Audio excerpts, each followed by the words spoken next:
esse momento turbulento que a gente está vivendo, econômico, né? Ou uma crise econômica, e o que a gente percebe aqui, que talvez mais do que um papo de recursos humanos, eu acredito que essa nossa conversa aqui hoje vai ter muito relação com os negócios, porque a gente repara e estuda há muitos anos, há mais de 20 anos, que de fato as melhores empresas para trabalhar são aquelas que não sentem muito menos a crise ou qualquer tipo de dificuldades, assim como, por exemplo, um incêndio que aconteceu lá no Rio de Janeiro, no shopping de vocês, né? Um dado interessante aqui, 2014 o Brasil quase andou para trás economicamente, né? Nem 1% de crescimento, chegou a 0,8%, enquanto que as melhores empresas para trabalhar cresceram 15%.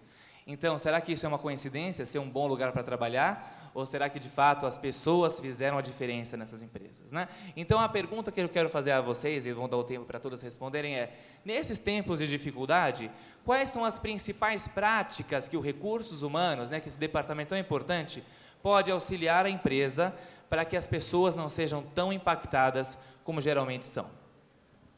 Ok. O Magazine Luiza é uma empresa muito focada em produtividade, qualidade no atendimento, e a gente tem feito transformações nos últimos 5 anos que nos habilitaram, nesse momento, a sentir menos a crise do que talvez o nosso segmento.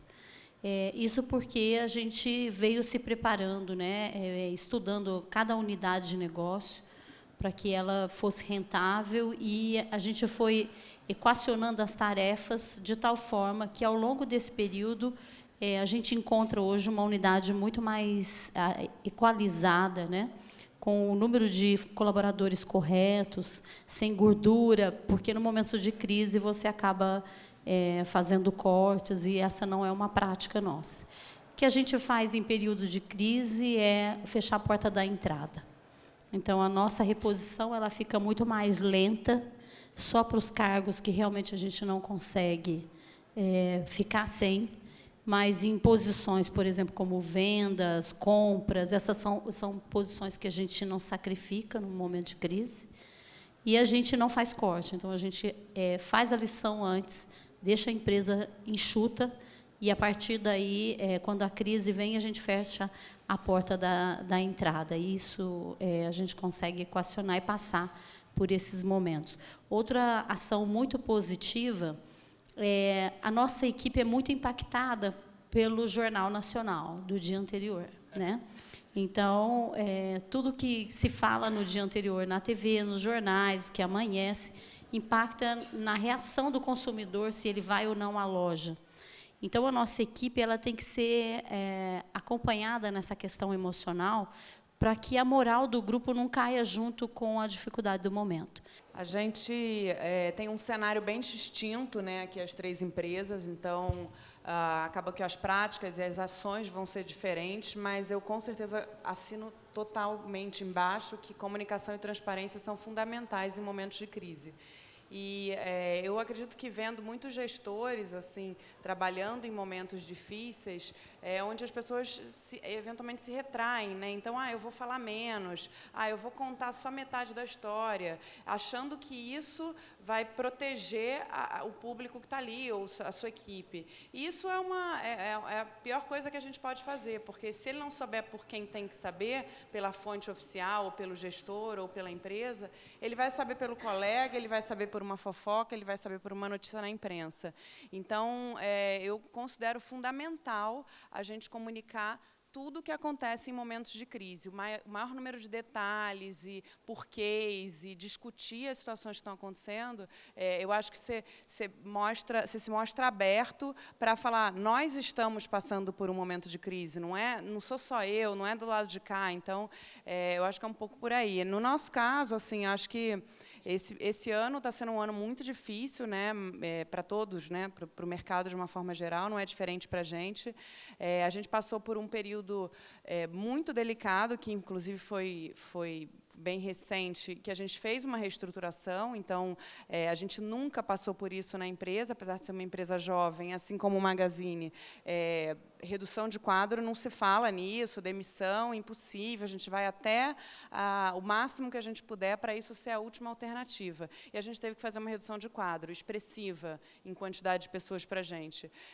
Então, como que você trata uma situação dessa, né? Assim como todas as situações de crise, a gente, por ser uma empresa menor, a gente se organiza para comunicar, né? Então, claro, usando os meios tradicionais, e-mail, mas a liderança se reúne, a gente discute, exaure o assunto, e essa mesma liderança é que vai desdobrar pessoalmente com suas equipes o que está acontecendo, né? Qual é a situação, por quê, e vai explicar a situação. E a gente fez exatamente isso no momento da redução.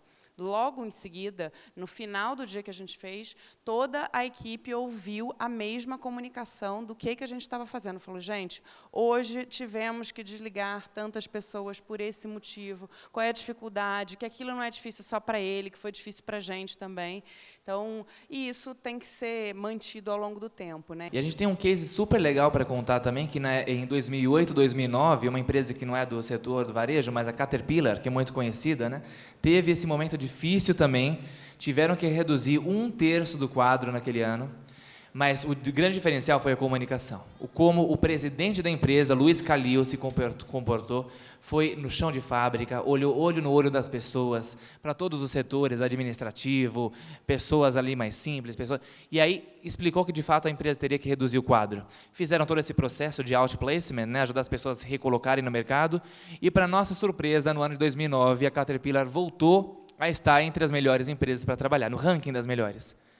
Para nossa maior surpresa, eles ficaram em primeiro lugar.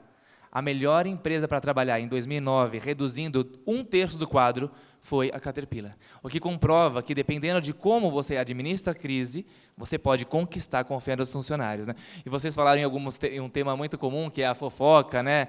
Alguns chamam de rádio peão, e todo mundo conhece, né? Esses dias eu fui numa empresa e o pessoal falou assim, olha, não é mais rádio peão que se chama aqui não, viu? Rádio é uma coisa do passado, agora chama-se WhatsApp peão.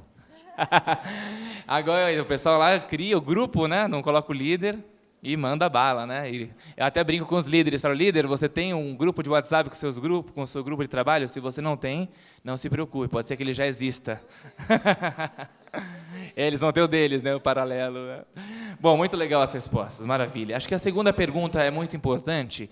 Uma das grandes características das melhores empresas para trabalhar são aquelas que sabem desenvolver os seus colaboradores, treinar, prepará-los para os desafios do futuro. A gente sabe que as universidades fazem seu papel, a parte catedrática acaba fazendo, mas nem sempre preparam para os desafios que a Ancar vai sofrer, aí, vai ter Magazine Luiza, BB Store. Então, o que é que vocês têm feito para preparar, principalmente, a camada de liderança da empresa de vocês, em empresas de diferentes números, né? 22 mil colaboradores, mais de 4.200 colaboradores, e que comprova que qualquer empresa, de qualquer tamanho, pode ser um great place to work. Vamos lá. Bom, a Ancar, em 2013, a gente criou a nossa universidade corporativa. A gente saiu do formato de ter apenas treinamento e passar para uma plataforma que tivesse realmente desenvolvimento, né? Essa necessidade também se vem porque a gente só tinha shopping antes no Rio, né? Rio, em Cuiabá. E, com esse crescimento todo, de 2006 para cá, a gente saiu de 4 shoppings para 21 unidades e 2 em andamento. Então, como é que a gente vai garantir que aquilo que tem de mais precioso na companhia esteja em qualquer endereço, independente de dificuldade de distância? Bom, nós, no Magazine Luiza, a gente tem programas muito bem estruturados de vários anos. Programa do trainee, nós temos programas para gerentes novos de loja. A formação da nossa equipe é 100% feito dentro da casa. Então, a gente estimula o jovem que começa na loja como vendedor ou como analista de crédito a chegar em posições maiores. A gente tem conseguido fazer formação para eles.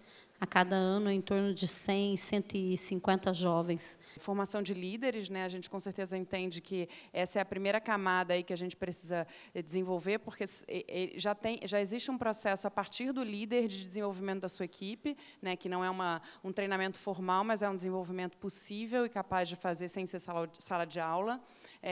E, além disso, assim, uma forma que a gente conseguiu viabilizar para já começar uma demonstração mais clara de que a empresa quer investir em desenvolvimento e apoia e acredita que esse é um caminho relevante, foi que a gente já tinha um programa de reconhecimento dentro da empresa, né, que existia uma premiação para os melhores funcionários das áreas, e aí a gente deslocou o budget, que era um budget para um prêmio, para enfim, alguma premiação específica para essa pessoa, e hoje esse budget ele existe para a formação.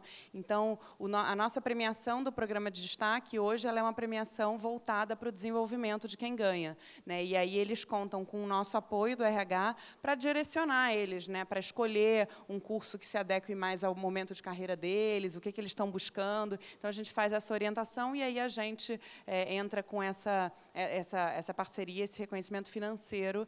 Toda empresa, independente do tamanho ou de característica de mercado, tem uma história para contar, tem uma cultura estabelecida, tem uma história para chegar até aquele momento, tem um propósito de realização, e é isso que precisa ser investigado e cultivado, né? Então, precisa ser cultivado, precisa voltar a isso para criar um sentido maior das pessoas estarem nessa empresa.